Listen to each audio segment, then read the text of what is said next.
So you've just bought or you're thinking of buying your first Subaru vehicle and you might be a little bit concerned about maintenance, service, and repair costs, especially if you've looked online. There's a lot of people that say that Subarus are very expensive to own in the long run as far as service, maintenance, and repairs. But that's simply not the case. They're no more expensive than any other Japanese brand out there. In today's video, we're going to break down what you can expect as a new Subaru owner as far as maintenance, service, and cost of, and some common failures, repairs that might crop up along the way of a long ownership of a Subaru vehicle. With that said, let's go ahead and get into the video.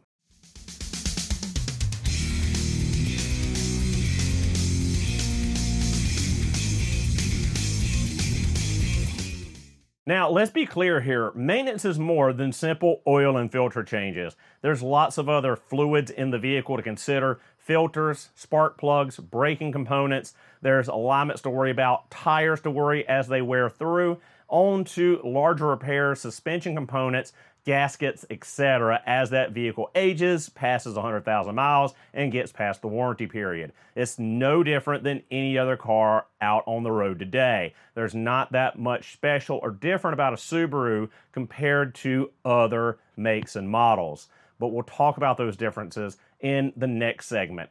Now, one thing I've always talked about and always pushed is the fact that Subaru says they recommend a 6,000 mile oil change interval on the new synthetic oil, but I've always said keep it at 5,000 miles. 6,000 miles is a little excessive, especially with the oil consumption issues that some Subaru engines develop with the 0-20 oil, and it's just a recipe for a headache. Might as well do it early and often rather than stretch it out and forget about it, put it on the back burner. The thing with maintenance and service is you want to be punctual with it and always on time with it. It's when you let it lapse, when you let it stretch out further than it should, when you start having these issues and breakdowns. So next up, we're going to get into some of the cost associated with mileage intervals. So this is for you new Subaru owners, talking from brand new 0 miles to about 30,000 miles, and what to expect in this first chunk, this first time frame. You're going to ideally have 6 oil changes, 70 bucks a pop, roundabout. It varies wildly depending on your area. 420 bucks in oil changes for that first 30,000 miles. Next up, we're going to talk about engine air filter and a cabin air filter, both of which will probably need to be replaced in that time, normally a little over a year. You want to make sure that your engine air filter is clean and clear and not, making the engine struggle to get fresh air into it from blockages and just debris building up in the filter, as well as your cabin air filter. You don't want all that junk recirculating into the cabin, pollen and dust and leaves and all that stuff accumulating that filter. That's what that filter is there for, to keep all that from getting in the cabin and giving you good clean air to breathe. You want to make sure that is replaced. Now, the prices vary on these due to labor, and it's a very simple DIY for the cabin air filter. You can get a cabin air filter between 30-40 bucks. Engine air filter, you're looking at maybe 60 plus, a little bit more to have that installed, although you can DIY that as well. I've got plenty of DIY videos on this stuff for maintenance to help you save some money instead of having to go back to the dealership every time. Now, from there, we're going to talk about wheel and tire balance and rotation. As you put that first 30,000 miles on the car, those tires are going to wear. You're going to get some wear and tear on the tires. You want to make sure they're still in balance as that material starts coming off of those tires. You want to rotate those tires to make sure they are wearing evenly and not prematurely wearing. Tires are super important and critical on a Subaru, maybe more so than most other vehicles just due to the all-wheel drive system. Now, we're talking about tires. We're going to talk about alignment. In that first 30,000 miles, you're probably going to get at least one alignment, because as you're driving that car, as you're hitting those rough roads, as you're hitting potholes, all this stuff can throw out your wheel alignment. And when that wheel alignment gets out of specification, you're going to start prematurely wearing those tires, causing uneven wear and just accelerating the cost associated with your tires and the quickness in which you have to replace that set of tires. Also, it hinders your fuel economy. If your tires are fighting each other or out of alignment and aren't rolling smoothly down the road, it's dragging the car and causing it to consume more fuel. Next up will be the CVT fluid replacement. Now, this is a lot of controversy around this, well, at least according to Subaru of America, but to me and a lot of other independent Subaru mechanics and technicians, 30,000 miles is the first time you want to do a drain and refill on your CVT fluid. That fluid for one service is about 200 bucks by itself, so expect about $500 maybe between fluid and labor for a Subaru dealership to do it, and about $250 or so if you DIY it yourself. But definitely want to go ahead and get that first drain and refill on your CVT fluid. While you're under there, might as well go ahead and do the front and rear differential gear oil. 30,000 miles is an ideal time to do that as well. You're going to use about 3 quarts of gear oil between the front and rear differential.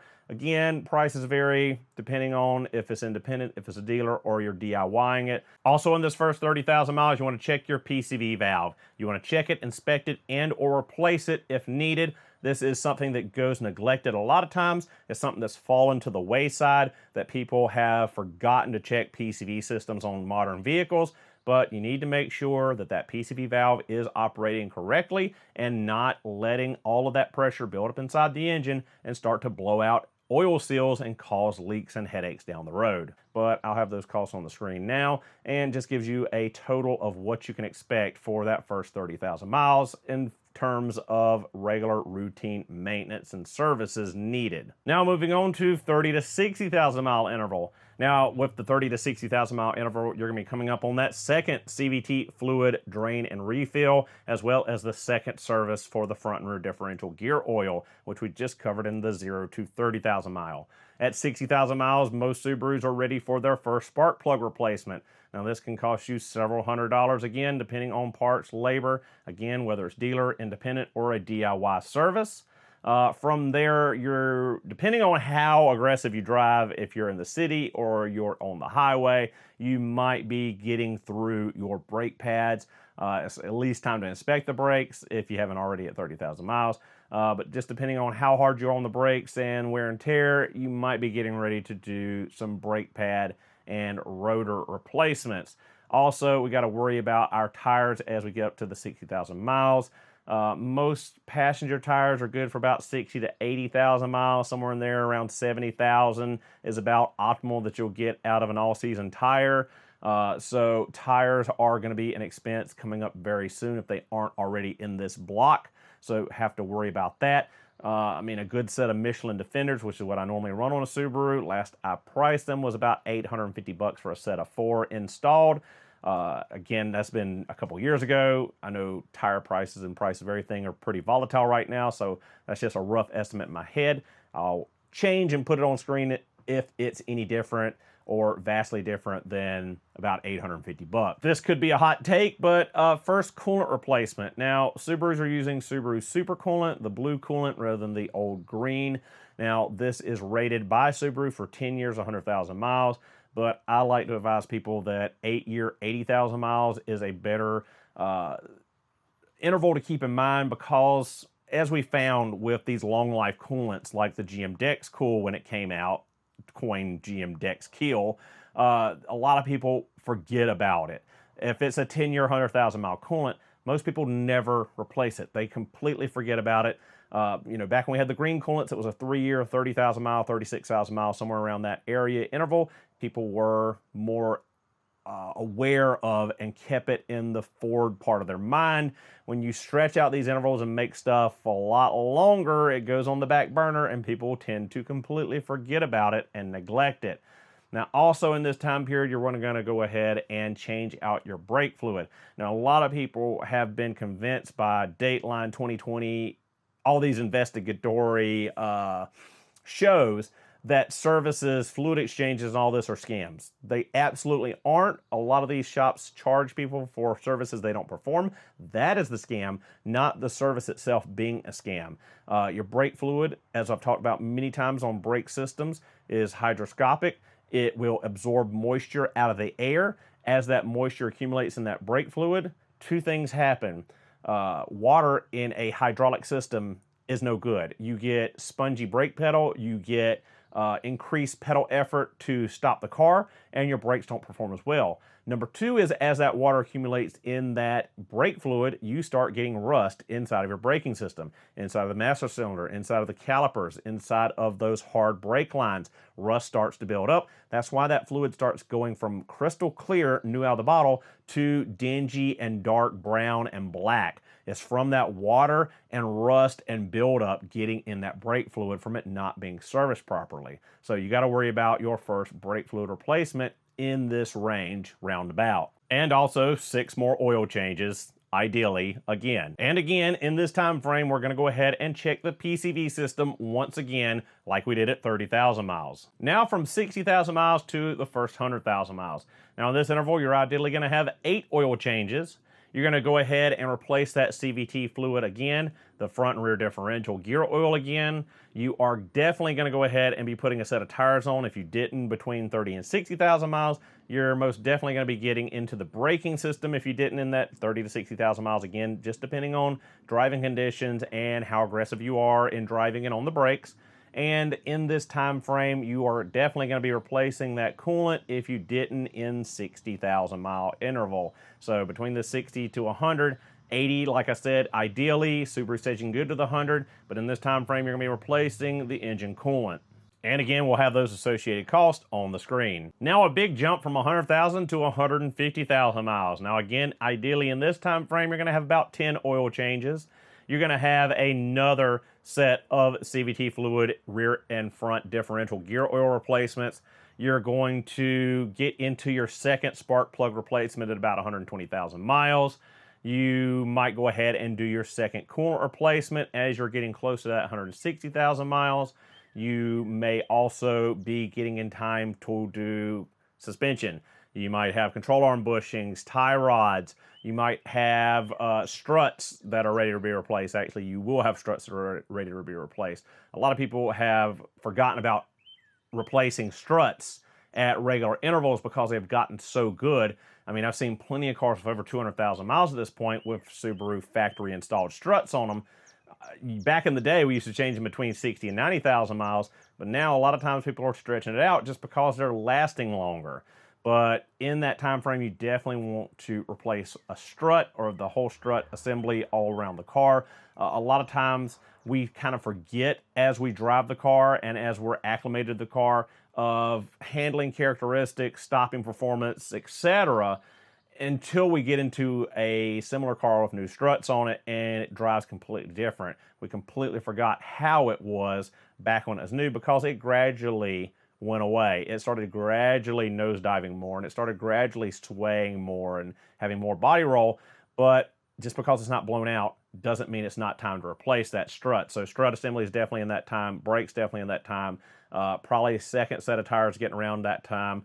Brakes maybe again depending on driving conditions and how hard you are on the car and how aggressively you stop.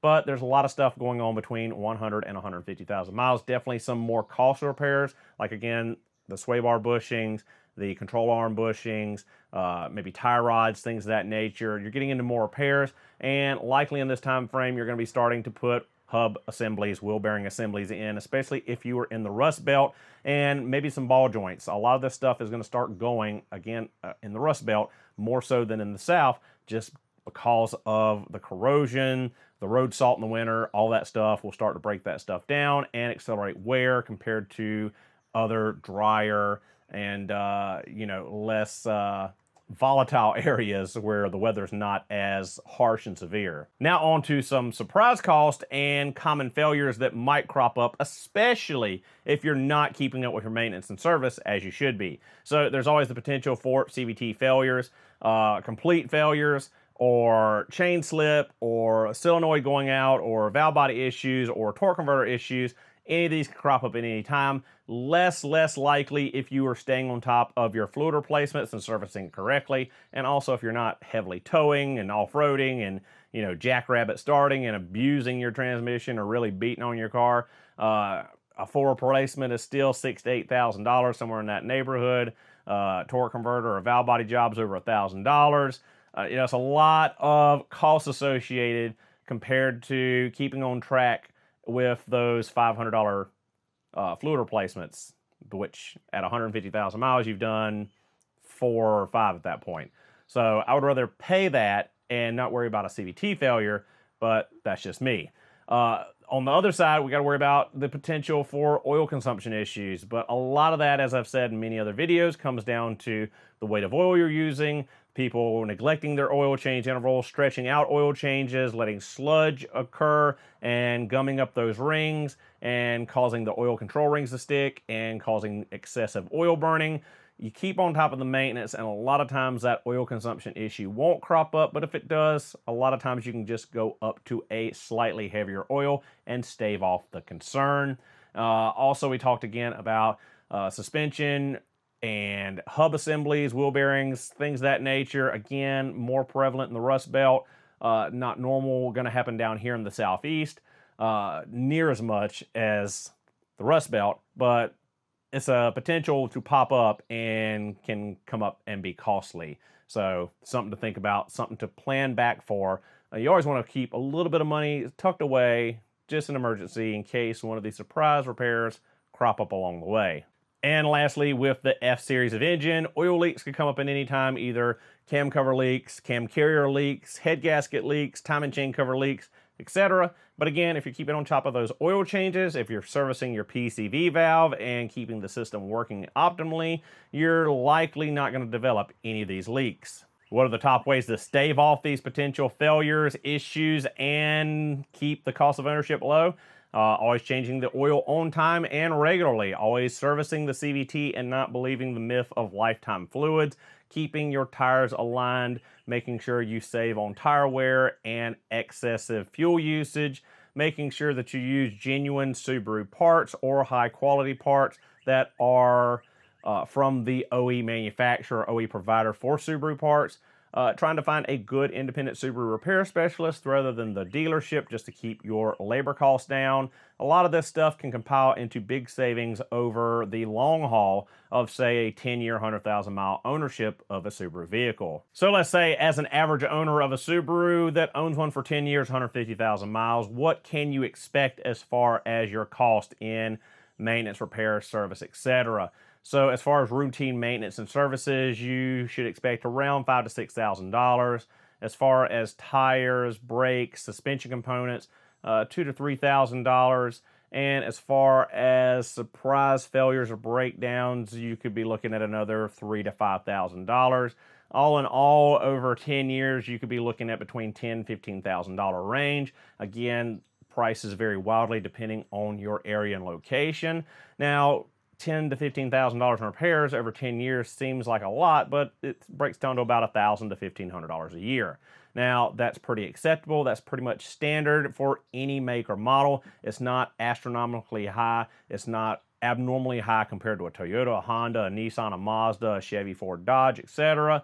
It's pretty acceptable, pretty median as far as maintenance is concerned. Now, if you're not keeping on top of this maintenance and you're not doing the scheduled repairs as you should, you could double or triple that money, because when you have the big failures due to neglecting services, it costs a heck of a lot more than keeping on track of the routine maintenance. So guys, repairing and maintaining your Subaru can be kind of costly, but when you look at it over the long haul and compare it to other manufacturers, it's not that much greater than the median cost. It's definitely not in the league of a Ferrari, Lamborghini, or any kind of German upscale luxury car by any stretch of the imagination. Subarus can be a great, reliable vehicle and give many years of reliable service, and do so very affordably. Guys, let me know your stories down in the comments below. What kind of issues have you had out of your Subaru? What are your highest mileage Subarus to date? And what are your experiences with owning and maintaining your Subaru? Let me know down below. Thank you guys so much for watching. Hope you enjoyed the video. Don't forget to like, comment, and subscribe for future Subaru and tool content. I'll see you guys in the next one.